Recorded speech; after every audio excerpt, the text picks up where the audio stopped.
We already had his paperwork, but we wanted to make sure we let you. Well, good afternoon. Today feels more like, tax day than it does signing day. Scrambling the last few days. It's unlike any recruiting period that I've ever been involved in. Recruiting is about identifying, evaluating. It's about logistics, and it's about a desire to build relationships with student athletes. And you do that over a long period of time. And so when you're announcing a class, this is the culmination of, in some instances, 18 months to 2 years' work. I'm really proud of my staff, my football staff, support staff, and the university. Everybody is all in when it comes to recruiting here at LSU, from our president to our athletic director, all the way down to the student assistant that is driving the golf cart around on, every visit. The photo shoot that goes late at night. I mean, I could go on and on. It takes a village, truly, and that's incredible here that we have that kind of commitment to this large endeavor. But I would be remiss if I didn't say that, as I mentioned in my opening remarks, this is a new landscape that we are in recruiting. And new, when I say it's not just about finding the right fit academically. It's not just about finding the right fit where you can develop holistically and graduate and play for a championship.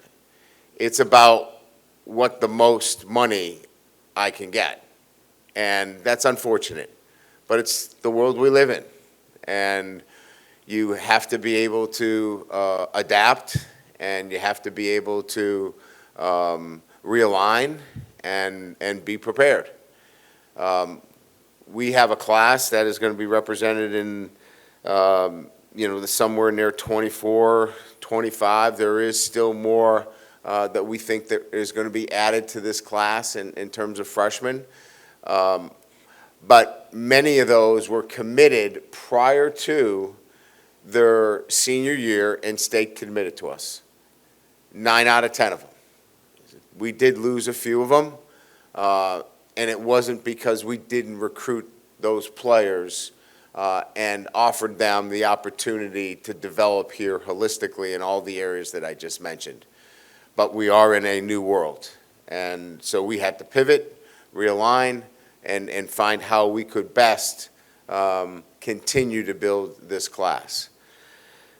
So as I've always said, it begins with recruiting the state of Louisiana. And in this class, it will again be represented largely from the state of Louisiana. We will have the number one player in the state of Louisiana at the running back position, and we're excited about him. Certainly Harlan Berry is a great player. We'll have 10 players from the state of Louisiana in this class. And again, that's pulling your base. That's really doing the job. And we feel like we did a great job of getting fit and talent at this flagship university here at LSU.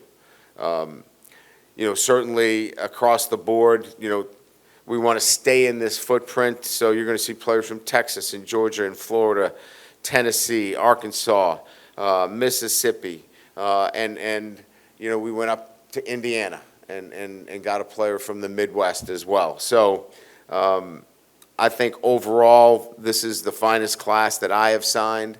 I think it points to the work that the entire staff has done over the past 18 months in putting together an outstanding class. And regardless of what happened over the last week, all these guys wanted to be here at LSU. And representing LSU and wanting to be part of this and wanting to be part of a championship is much more important to me than who didn't want to be here at LSU.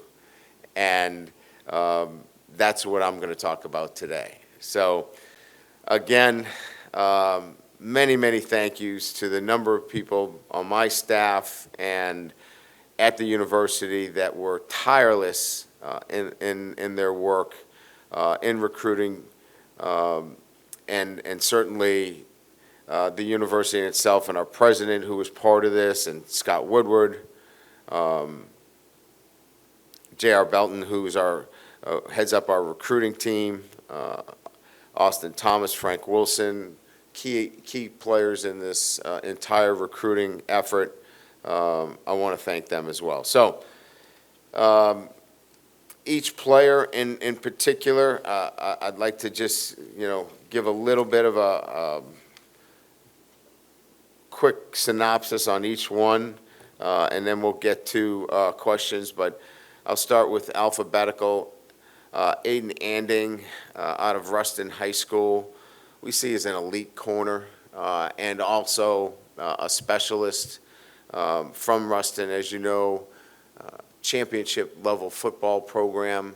Love his traits and his athletic ability, and a guy that can come in and really strengthen the corner position. Dylan Battle is another player for us that fulfilled the defensive tackle position, heavy-handed, physical inside. Bo Davis really liked his ability to disrupt at the defensive tackle position. I think we all know about Harlan Berry out of St. Martin's Episcopal School, elite player, can do many things for you. As a guy that played both ways in high school, can impact the game as a guy coming out of the backfield, catching the football, running the football, special teams.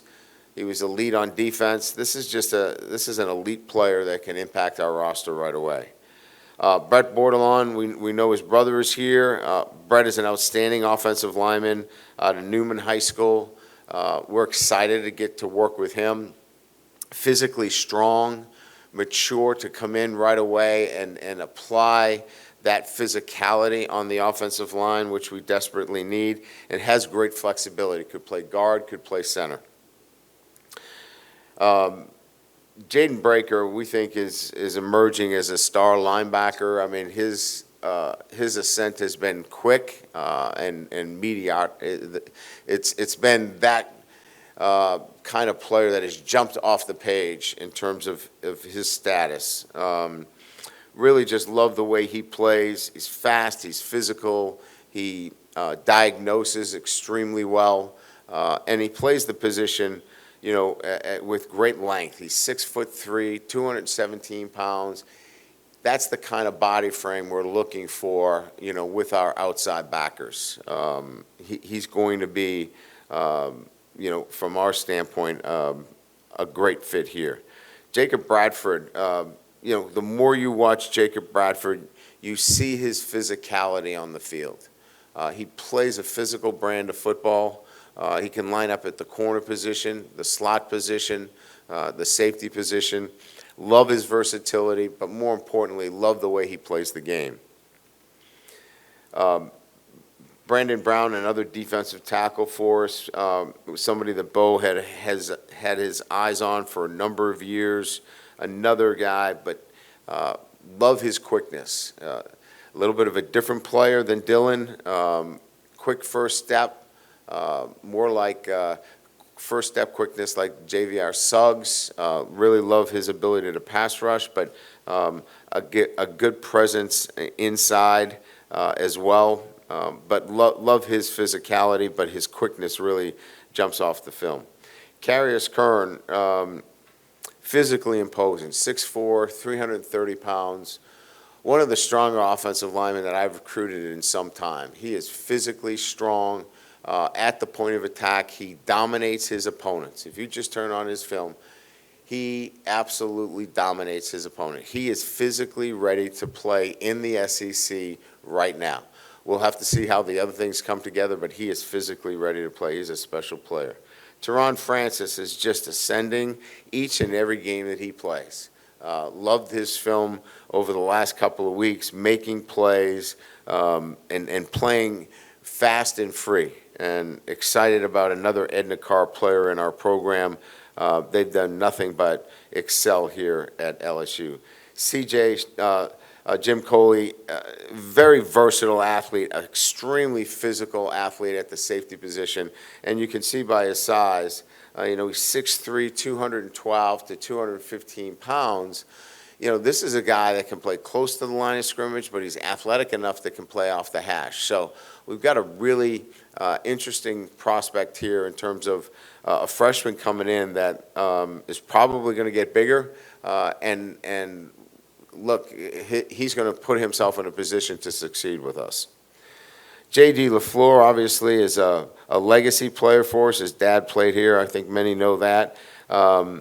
Big, physical, 6'6", 245 pounds, but also has soft hands and can catch the football.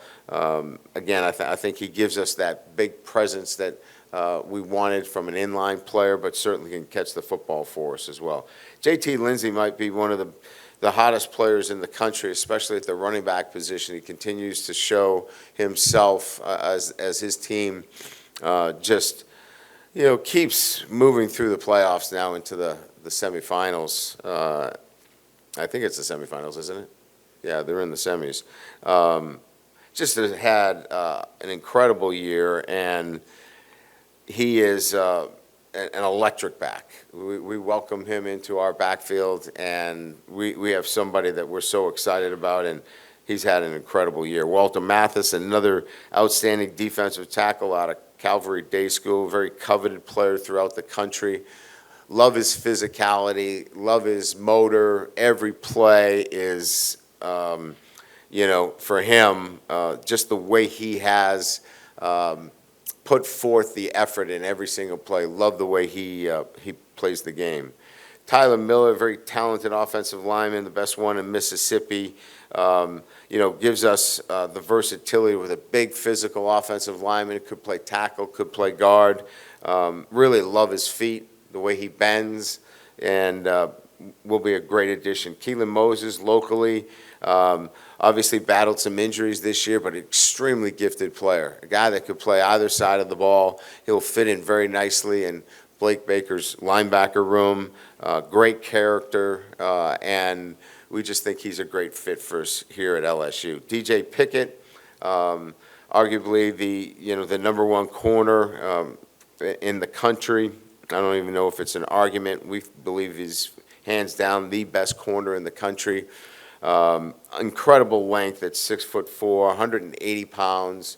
I don't know that I've ever felt that there is a lockdown corner, but he's about as close as there's a lockdown corner in the country. It's DJ Pickett.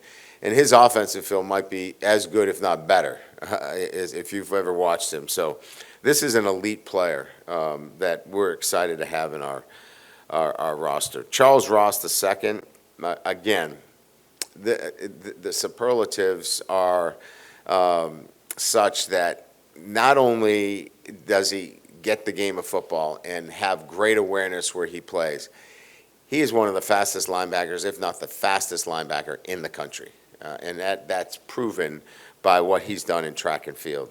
This guy is lightning, and can't wait to get him into Blake's defense. He will be a difference maker. Damian Shanklin, an edge player with an incredible attitude of excitement and energy, and reminds us a lot of Swin in terms of his energy and excitement, brings that in, and he's an elite pass rusher, so we welcome him and excited about him. Jace Thomas, obviously, his season cut short. Destrehan also vying for a championship, but very cerebral, very smart, athletic, and will come down and hit you. That's what we're looking for, somebody that can play the ball and also be a great run support guy. Zach Weeks, as you all know, this will be the third Weeks brothers in the program. And look, the only way you get three brothers is if you recruit them individually as they are, and they love their experience in the program to have three brothers because they just talk to each other. And all three of them here, we're excited about that. And, Zach is an incredible athlete. And I kid the other two that he's the best of the three, and of course, you can imagine how that goes. But great versatility and an extremely gifted athlete, and we're excited. Zion Williams is, you talk about a space heater. He is massive. He's physical at the point of attack. He's 340 pounds, and he doesn't even look it. He's a guy that could play at that weight. And now you're talking about a defensive line with depth, size, physicality. That's what it looks like, gentlemen, in the SEC. We're putting the bodies, we're putting the men together to put together the defense in terms of what it should look like. And then Philip Wright, who is just lightning. He is so fast, athletic, tough. I love his toughness, his mindset, the way he plays the game. He doesn't avoid contact. He goes up and catches the football, and really excited about his presence here as well. And again, we think we're still going to be announcing some more as they come in a little bit later today. So thank you for your patience and listening to me talk about these fine young men. Today's their day. They get to listen to this press conference. So I wanted to be able to say a few words about them and who they are and how excited we are. We'll welcome, I think, 16. Is that right, JR? 16 of these players will come in as mid-years and have graduated early. And I think we all understand what an incredible accomplishment that is, to graduate early from high school. And so bringing 16 of these guys in will definitely impact our roster, and we're excited about that. So with that, we'll open up to questions. Hey, Coach, you spoke about this being kind of like unlike any recruiting cycle you've ever been a part of, and just the new world we're living in. I'm just curious if maybe what's transpired with this class has maybe altered your thinking about how you want to approach recruiting freshman classes in the future. Just maybe speak on that a little bit. Well, I think you could make the case that you just go out through the entire year and you raise money. Right, that's one. And look, I'm not trying to be a wise guy, but one side of it could say, hey, let's just go raise money the entire recruiting season and get X, and then the last few weeks, let's just go buy a team of freshmen. Obviously, that's not what we're going to do, right? But what it means is that recruiting no longer is just about recruiting. It's no longer just about relationships. You need a collective, you need the NIL to supplement your recruiting efforts. And that's just the reality of what we live in, because you can't close every one of these just because you've got great relationships and they want to go to LSU. Because I'll give you an example. Where we see Tyler Miller, relative to revenue sharing, another school might see him much higher because they value him 20%, 30%, 40% more because they need him more. And so their number comes in at X. It doesn't mean we devalued him, but we've got 3 other tackles in our program. And so that's where the rub comes, right? That's where this comes of, well, so-and-so's offering us X, and you're only offering us Y. Well, it has nothing to do with your value. It's just the other program doesn't have a tackle, and they desperately need you as their cornerstone, and so they're going to spend more money. So it's not your market value. It's what they need, and that's where this becomes really, really difficult. Anybody that we've lost in the last few days, it wasn't because we didn't offer money. It wasn't because we didn't recruit them. It was because the value that was meant to them was exponentially more. It wasn't market value. It was exponentially more because it meant they needed that piece, and they were going to do whatever was necessary to get that piece. Coach, you mentioned you're going to be very aggressive in the portal. Mhm. Difference makers, when you pinpoint who you want once they're in there, do you have the resources that you need if it's also Ohio State and Oregon and Georgia and those types that also want that player? Yeah, so that's the bar, right? I mean, it's Oregon, Ohio State, it's Michigan, it's Georgia, Alabama. I could keep naming Notre Dame. I mean, I'll give you all the names. You guys know what they are. But now it's no longer about just your brand. Your brand has to be backed up with the ability to supplement that with dollars, because that's what we're in. And so if you want to get into the portal, if you want to be able to close some of these, you have to have active participation from a donor base. And it can't just be one or two guys. It has to be from all those that want to see the Notre Dames or the Ohio States or the Oregons or the Alabamas do well. They have to be involved. And so that means the LSUs. If they want to be at the top of the food chain, then we have to be involved as well. And that's just the reality of where we are today. And whether we like it or not, it's where it is today. Coach, right down here, you mentioned with a couple of the defensive guys, just versatility was a word in their speed. Could you talk about maybe the conversations when you sat down with Blake Baker, just about how you wanted to maybe transform this defense to have that sideline-to-sideline speed that a lot of these guys have? Yeah, so I think there's a couple of things in play here is that, you saw us play with three linebackers, and we would much rather play with three linebackers, but three linebackers that can do multiple things, that they could, in fact, cover out if necessary. That gives us more options relative to our defensive structure, and i.e. we can get into three down and do some three down. You get stuck a little bit if that linebacker is really just a zone dropper. So these guys can play some man for us. They can rush the quarterback, and that's where we're looking for the body types of Breaker and Ross, and that's where it's starting to kind of morph into the look of the player that we're trying to recruit. Hey, Coach, if I could ask you a couple. Your view from the get-go has been it's not supposed to be pay-per-play. Correct. And do you still kind of feel like these guys are doing anything in exchange for all this money, or do you feel like the spirit is we are paying players to play? Oh, there's no doubt. There's no doubt. We clearly understand that at LSU we have to be in the ball game, but we're certainly going to do it the right way. I can't speak for everybody, but I know how we're going to do it.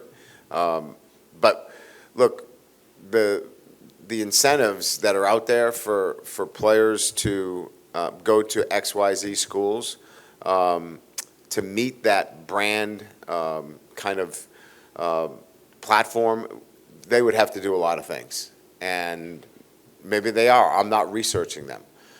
I know that when we're putting together contracts, they have to meet the performance incentives, and performance meaning not on the field, but what they're asked to do through their NIL. They're telling us that this is going to be monitored by the NCAA. That's what they're telling us. We'll see where that goes. Keelan Moses, we just went to his signing. He says, "I bleed purple and gold." Perhaps some people offered him more money, but his heart was here.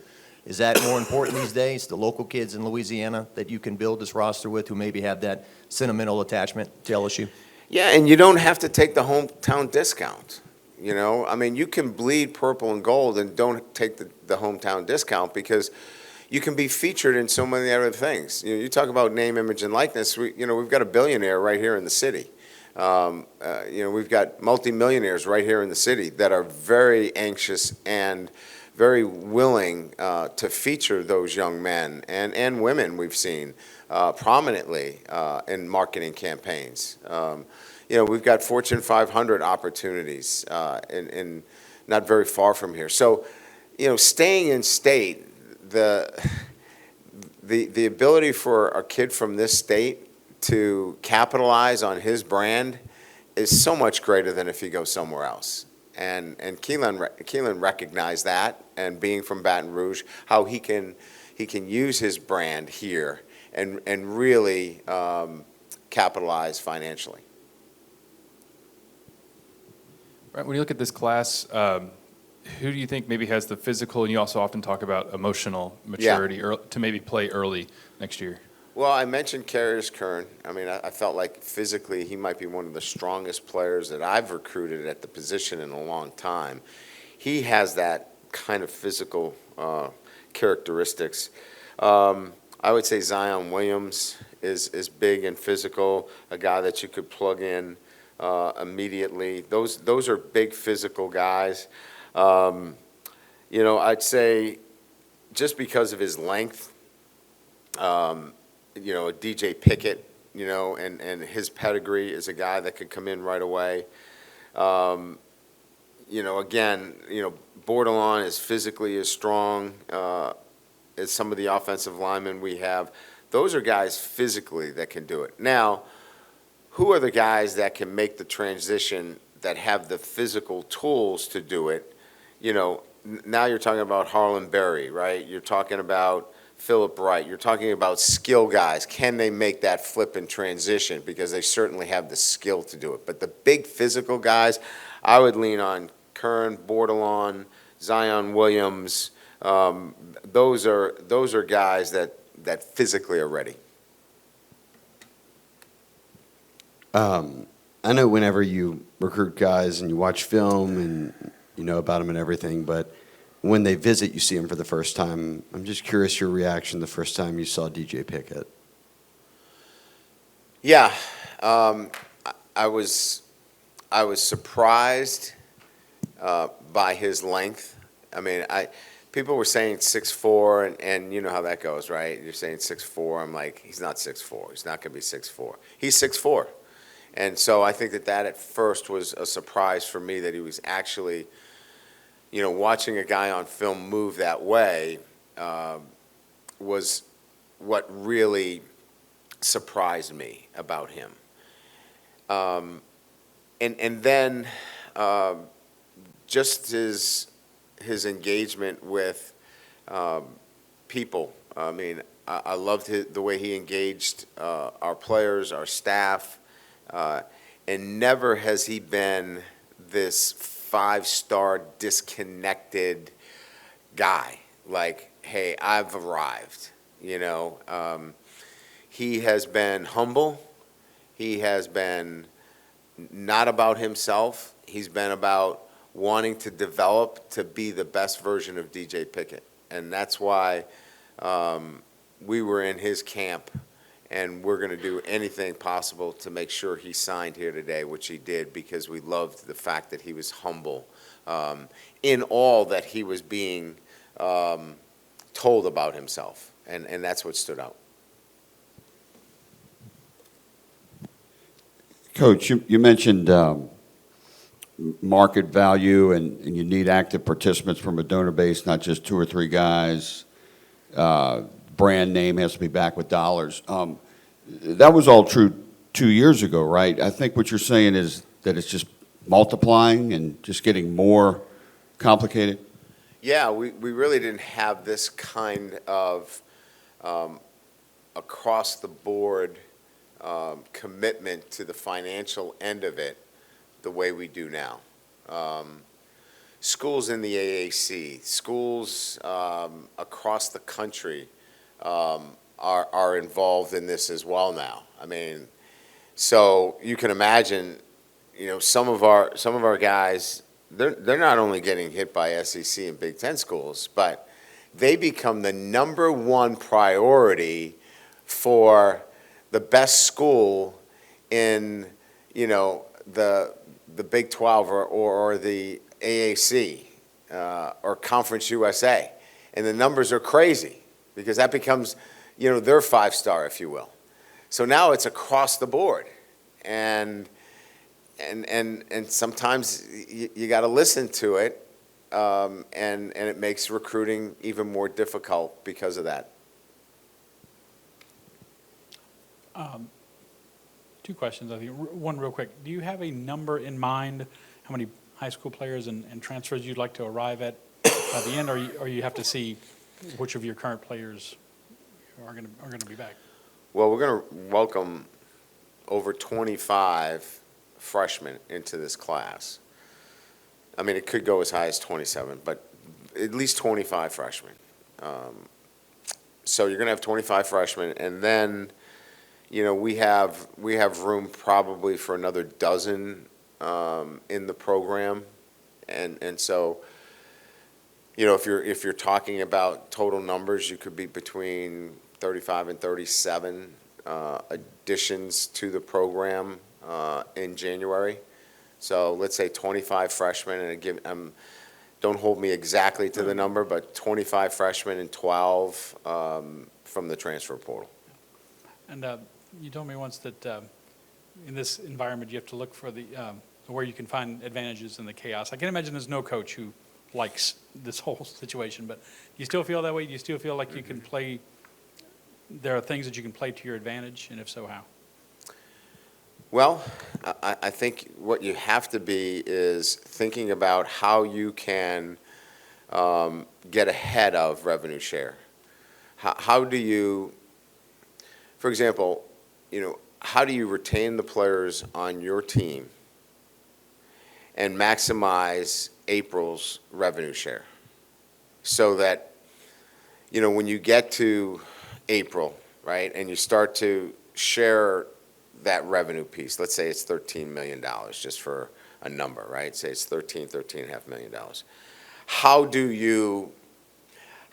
you retain players without that being that 13.5, without that being all invested into a small number of players? How do you stretch that out? And you do it by raising money prior to that and getting to those guys through the collective early on. And so being proactive prior to getting into revenue sharing, I think, is crucial.